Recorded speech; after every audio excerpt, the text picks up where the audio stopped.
Interested in learning about wine, but not sure where to start? You're in the right place. Welcome to the Cork and Fizz Guide to Wine podcast. I'm your host, Haley Bowman, and I'm so glad you're here. I'm a wine enthusiast turned wine educator and founder of the Seattle-based wine tasting business, Cork and Fizz. It is my goal to build your confidence in wine by making it approachable and lots of fun. You can expect to learn everything from how to describe your favorite wine to what to pair with dinner tonight, and so much more. Whether you're a casual wine sipper or a total cork dork like myself, this podcast is for you. So grab yourself a glass and let's dive in.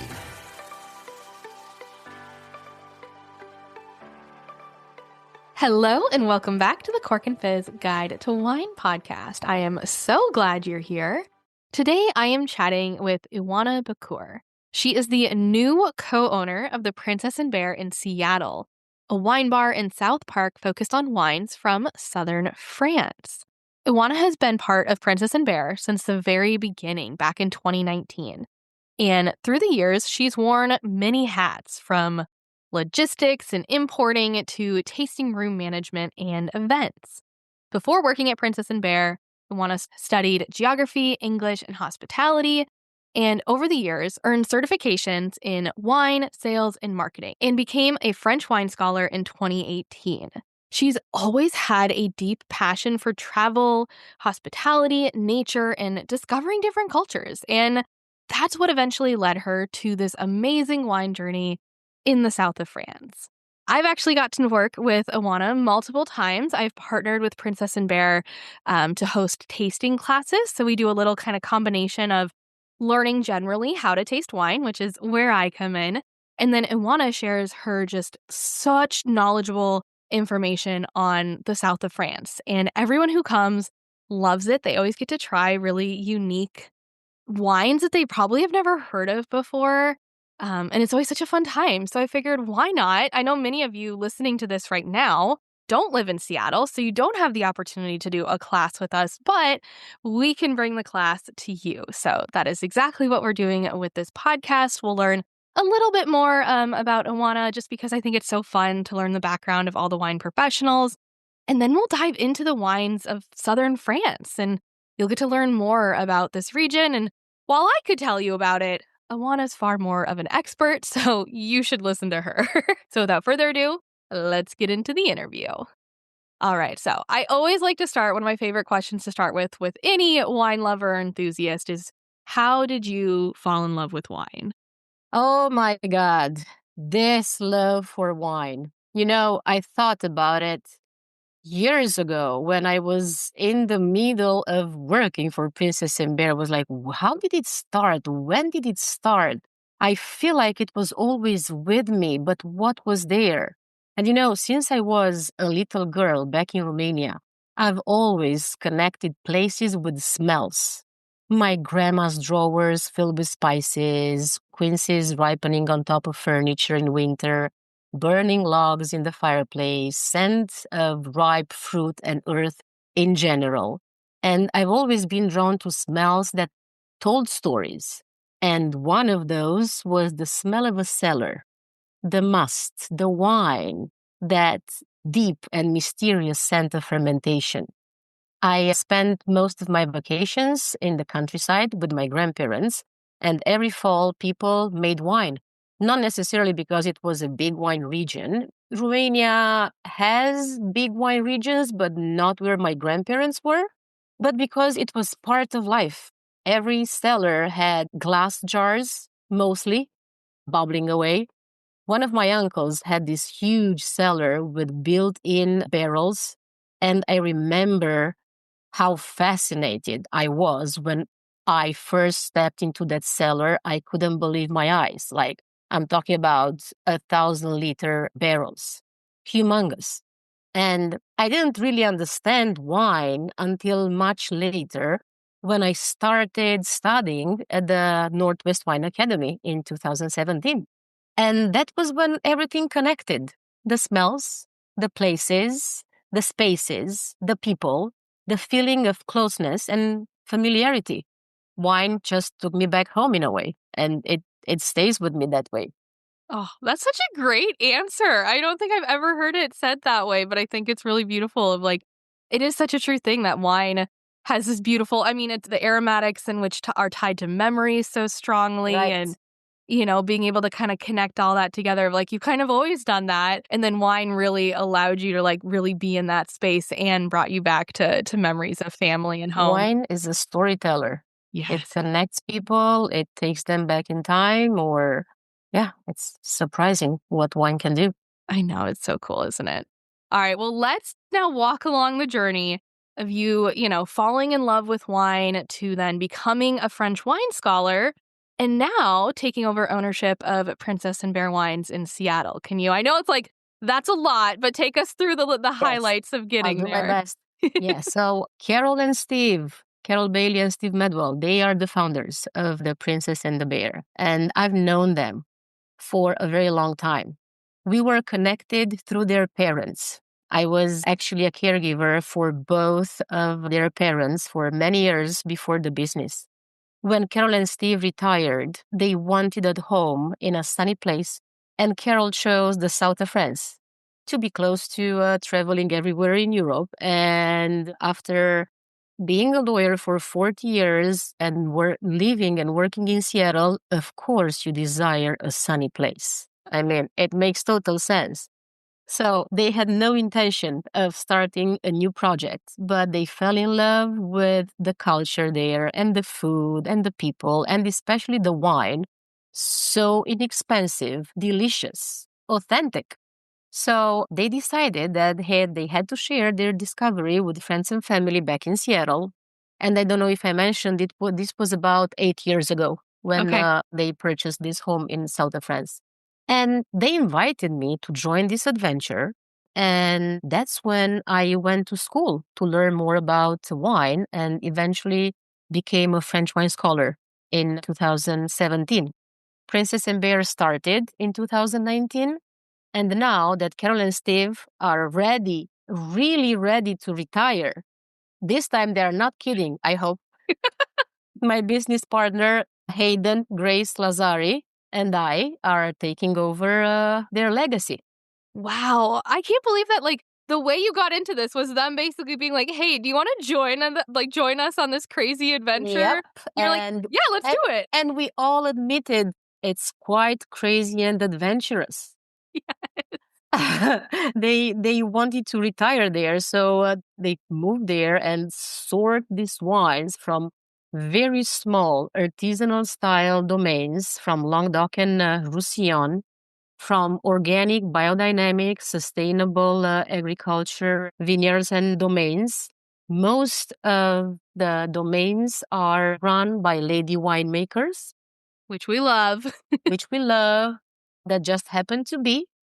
It was a discovery they made in a couple of years that, check this out, the people that were actually getting most of the wine are lady winemakers. Right? Because they were just seeking good wines, and then it just so Exactly. happened, of It course, happened. they were being made by women winemakers. Yes, yes, yes, yes. I love it. Just a quick reminder, you are not on my mailing list yet. What are you waiting for? I would love for you to join. When you do, you'll get a free shopping guide that has 15 of my favorite wines under $15. Head to corkandfizz.com, scroll down to the bottom, and there'll be a little section where you can join the mailing list. I send out a weekly newsletter filled with wine tips, recommendations, special offers, and so much more. Now, let's get back to the show. Okay, well, let's talk about the regions a little The bit more. region. Yeah, so Languedoc-Roussillon, I think we kind of have an idea of why. It basically sounds like Carolyn and Steve, like they ended up there so that they wanted to share it.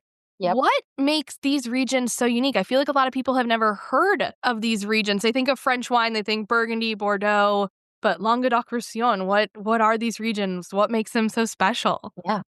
So what makes Languedoc and Roussillon region so special is that it's still authentic and somehow undiscovered. The wines are made by real people. We call our wines root to sip.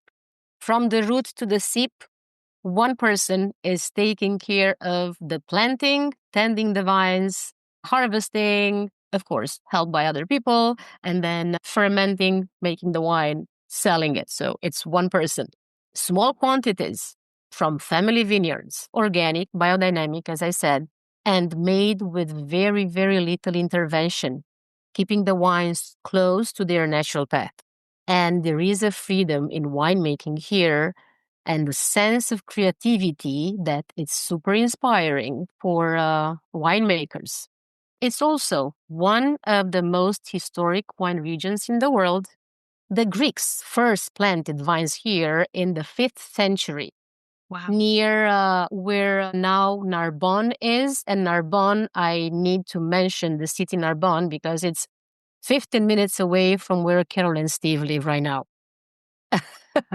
So after the Greeks, the Romans came along. They fell in love with the land. They expanded the vineyards. They even built great roads to be able to transport wines and to travel in the region, like Via Domitia, that was connecting Italy and Spain through the south of France, Via Aquitania, linking Bordeaux to the Mediterranean.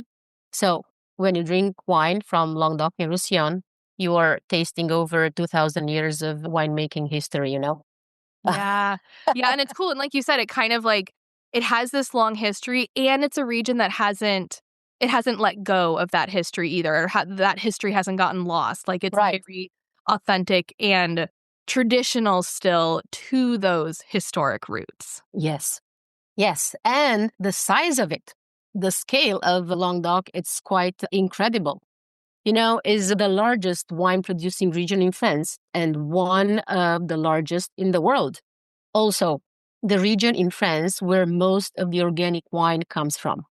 Every, Interesting. yes, every third bottle of wine in France comes from Languedoc. Is that because I know, like, the region, it is a large region, and they used to make a lot of bulk wine. Do you still see that coming out of that region, or Not so has it kind of much. changed? That has, yes, it's true. It was called the wine lake of Europe, but that is slightly changing. And in the 80s, starting in the 80s, this renaissance in the winemaking started. They used to have all these bulk wines in Languedoc that were beefed up with wine from Algeria Ooh, because the yields in Languedoc at one point were so high due to some subsidies that the government gave to agriculture.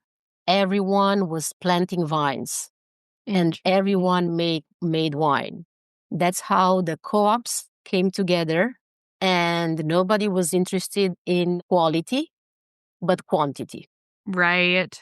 So in the 80s, a real renaissance began. Young, passionate winemakers started focusing on quality, on terroir, and on a lot of expression.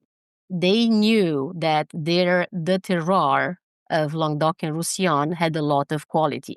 And they took advantage of the region's freedom. You know, the region is now known as the Wild West of France for winemakers because there's room for creativity. Right. They're not tied to as They're many not tied rules, right, as many of the other as wine in the regions. rest of France. So much diversity due to the terroir Languedoc and Roussillon lies in, and all the climatic influence, the strong winds that are coming from the Atlantic, drying the vineyards. The same effect has the Mistral wind coming from Rhone Valley. They are drying the vineyards, and the organic agriculture is easy to produce. They are drying everything, and there's no need to spray for mildew. So it's a natural dry effect for the vineyards. That's how the organic production is so high in Languedoc. That makes sense. Okay, so we're also talking a little bit more about the terroir and the climate. I'm thinking since it's right along the Mediterranean, probably a warmer region for the most part, but can you dive into a little bit more about what kind of climates and terroir make up the wine region? Sure. So it's bordering Spain to the south, is bordering the Mediterranean Sea. It's actually nested between the Pyrenees and the Mediterranean Sea. It has Provence to the east and a hot Mediterranean climate with mild winters and mild falls. So that's ideal for grapes and for the Mediterranean grapes in particular. And as I mentioned, the winds are helping a lot. And so are the mountain ranges that are nesting this region. The cool nights coming from the mountains help the grapes preserve their freshness during the night, especially. So the grapes are very happily building strength and aromatics during the day and then being refreshed during the night. So that's something special for Mediterranean grapes to have. With that, these wines will never be flabby. They will be fresh. And due to, depending on where they are in Languedoc, mineral or filled with aromatics or, the terroir is so diverse and there are so many little regions in Languedoc and so many appellations that have specifics and characteristics. It's a fun place to choose wine from because there are so many. There are the Mediterranean part, the mountain part, the coastal wines, the wines from the hillsides, all kinds.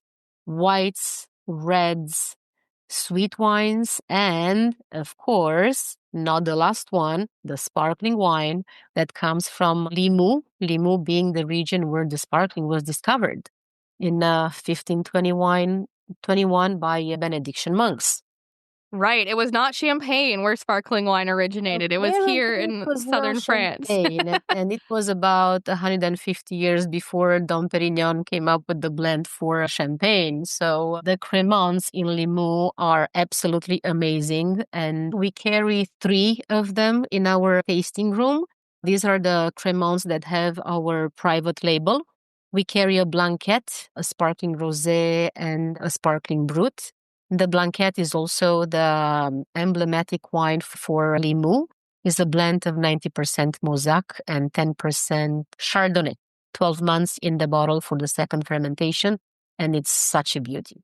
Right. It's so beautiful, and it's not like $50+ like you'd like to find any good champagne, which is something that I think is so wonderful. It's actually $31.99.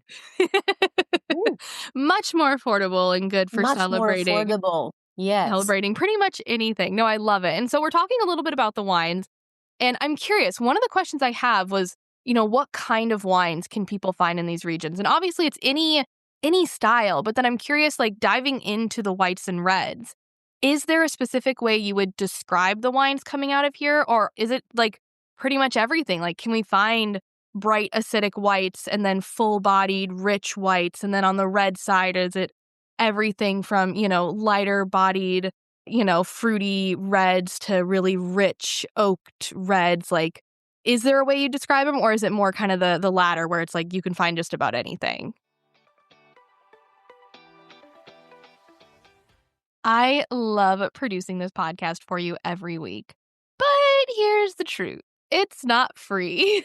That's why I'm so grateful for sponsors like the following brands supporting me so that I can share everything I love about wine with you. If you're able, show them some support back. I'll be honest, I never really believed chocolate could pair well with wine until I partnered with Bon Chocolats for a local event. Rasha, the owner, created 4 incredible truffles that matched perfectly with the wines we were tasting. Bon Chocolats is a European-inspired chocolatier right here in the Seattle area, making beautiful bonbons and confections with fine chocolate and all natural ingredients. They make the perfect gift. Visit their local shop in Bothell or order online at bonchocolats.com and use code CORKANDFIZZ10 for 10% off.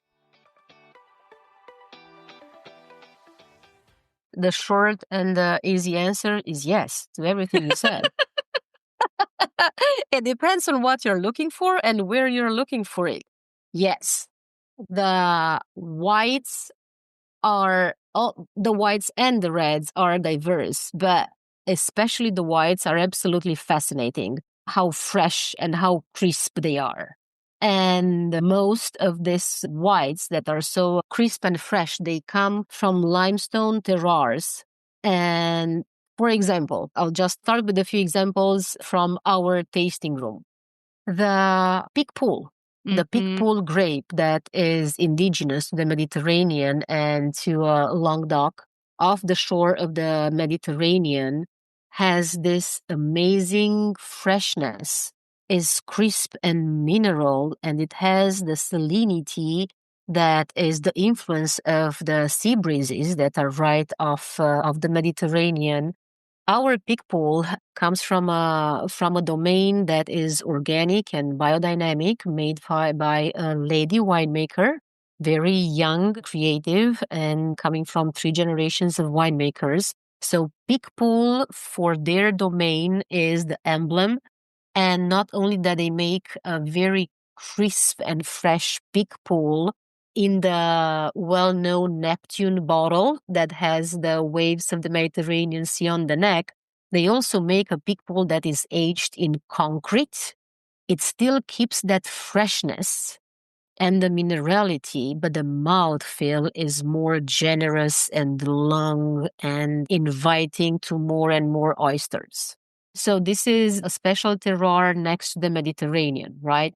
There's a domain Alegria that we import from. This is a domain run by a couple who have 5 kids that help in the vineyard. And their domain lies at the foothills of an extinct volcano, Volcan du Bombe, close to Pézenas. And this extinct volcano give the vineyards the freshness and the minerality that the wine needs. I know from talking to them that while they were digging their cellar, they found this very thick, 1.5 meter thick layer of fossils in the earth. So the fossils, the limestone, are present even if you are not close to the shore of the Mediterranean, but more inland. Yeah. So again, the terroir is what will make this wine special, and then the climate helps and the winemaker's hands. So there is a wine that we carry from them. It's Marsanne Roussanne, and it has this amazing freshness and length. I also want to mention Bourboulenc grape that grows so well on La Clappe. La Clappe is a region in Languedoc off the shore of the Mediterranean that was once a Roman island and now linked to the land. It was a port next of Narbonne.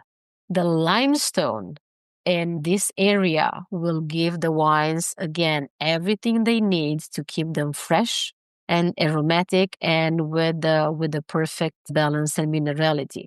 So slightly saline is what these whites are, which will bring more freshness to the acidity that they already carry. I think that's so fascinating because, like you said, it's a hot region. I mean, it's Mediterranean climate, but they have all of these influence that allow it to stay super fresh and acidic. And like you Yes. said, not going overly flabby like some warmer regions can tend to do. Yes, the winds help, then the sea will help a lot. The mountains are nesting the vines when they need it. So many white grapes. Vermentino, I don't want to forget about Vermentino. That is absolutely fascinating. Also, the continental grapes are present. Sauvignon Blanc and Chardonnay make amazing wines. And we can find Chardonnay very, very high up in the mountains. There is a domain that we import from. It's called Domain Bon Augure. They are at almost 2,000 feet elevation where they grow Chardonnay. And they make a blend of 90% Chardonnay and 10% Petit Manseng. And it's an incredible wine. I don't even know, don't have enough wine knowledge and words to describe this wine because it's just an amazing wow, a complexity of everything you ever wanted to experience in a Chardonnay, but probably didn't have didn't have the right Chardonnay on hand.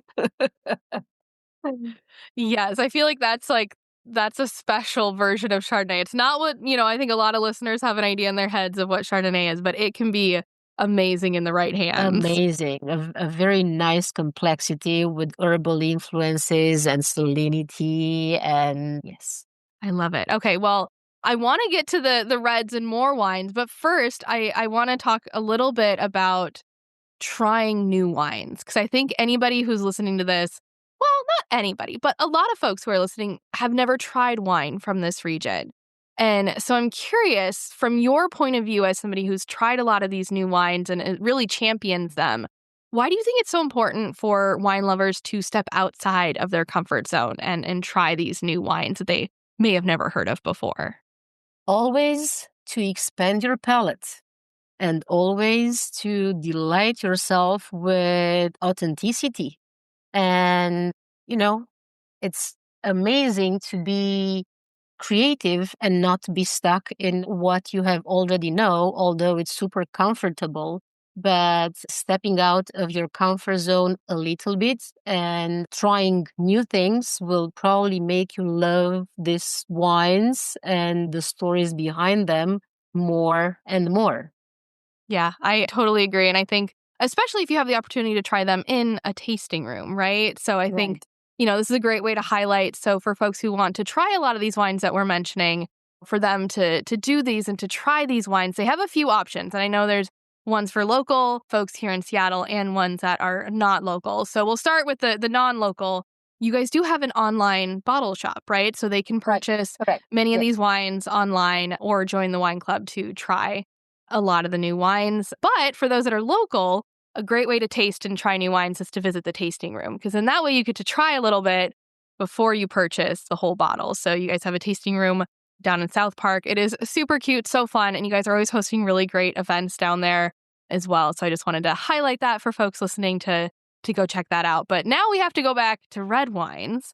Tell me a little bit about, so in my mind, I think of Languedoc and Roussillon as like somewhat like bigger, bolder red wines. Is that right to kind of put those two together, or do you find a little Yes. bit of that and lighter wines? Most of the red wines that you will find and discover in Languedoc will be big wines. Big wines with a lot of complexity, with nice spices. There are some. There are some. For example, there is a Syrah that's coming from the same winemaker that makes the Picpoul that I mentioned. It's 100% Syrah, and in a blind tasting would be very, very hard to identify that it's 100% Syrah. It's thin, it's juicy, it's easy drinking, it has fresh fruit flavors, it's vinified in stainless steel, it's a super, super friendly red wine. But the wines that now Languedoc is very proud of are reds that can compete with reds in Rhone Valley or coming from other prestigious regions in the Languedoc. Big Syrah, blends of Vedre, Syrah, Grenache Noir. It's very big in the Languedoc. There's plenty of Cinsault that can be vinified as a single variety or included in blends. And again, according to the soil, the terroir that this grape will come from will have different characteristics. Definitely.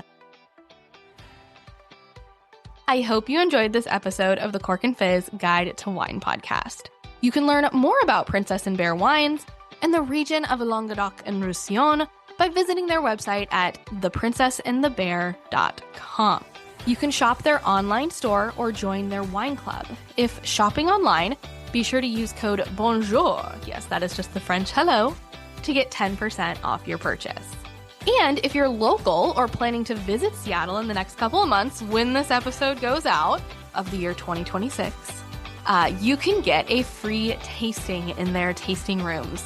Just mention that you came from Cork and Fizz and make a reservation online, call them or send them a message at info@theprincessandthebear.com.